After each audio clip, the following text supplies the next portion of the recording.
yung pangunahan. Yung beast tire 1.6. Pinakabit natin ano, quick tire 1.7. Ay yung ano pala, 1.8 pala yung ano, beast tire. Kaso lang stock. Ito 1.6. Yung ano niya, pangulihan 120 by 80. By 70. 120 by 70.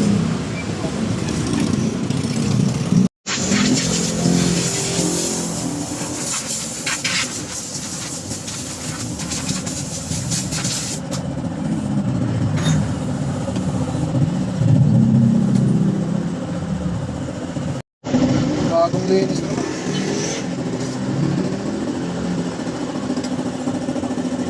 Bagong palit lang dito eh. Belt? Pangalawa kong belt na to. Huwag na dito sa Honda ko binili ko eh. Buhat pa ka bago mag-unit? Oo. Yung stock wala na.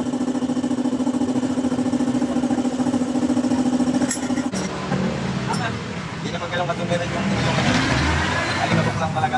3 months pa lang yan eh. Pinalinisan. Wala namang mga tagas-tagas. Yung nakatagal yun eh, yung mga tagas yun.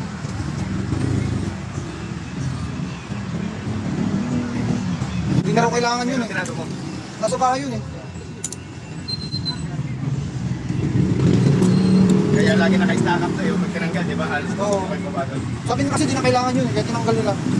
Kahit nilalagay namin yun. Hindi talaga para-pares ng ano. Nilalagay Gumagawa. namin yun. Kasi tamo, pag kinalas natin, naka-steady siyang ganyan, hindi siya nagre-release. Oo. Di ba kanina? Parang doon tumatama yung ano eh, no? Yung pinaka... Spring. Kasi yung spring ko contact dito eh. Kaya nga. Eh yun ang divider ng dalawa eh. Para hindi siya Tama ba? makontak.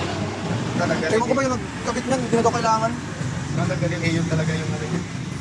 Kaya titignan ko lang doon pa sa bahay, baka naitapon ko na rin. Kasi iba yata ang sukat nun eh, sabi niya eh. Nagpalit ako ng spring eh. 1,000 yata eh. Hindi siya, hindi magpasok. Oo. Ewan ko anong sukat ng stock nan, ng spring.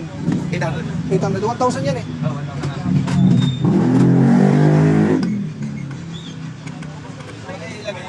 Hindi pwede yun. Ay, ilagay pa rin. Hindi yata pwede talaga yun.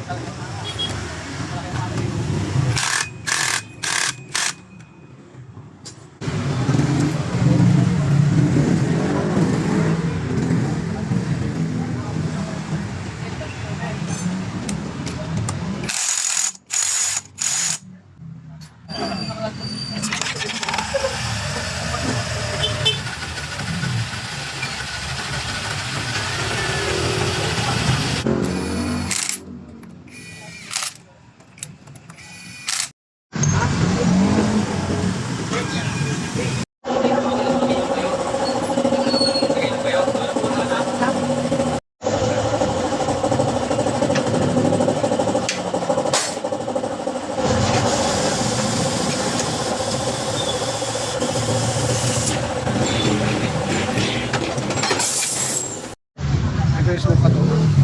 Ito, ano, 110 by 80. Ito, 120 by 70. Hindi na siya masabi. Ito kasi medyo sumasabit. Pero mas malapad. Mas mataas na. Ito medyo Diba, malaglag siya yung ano. Mainit. Bagay talaga yung ano lang. 120 by 70.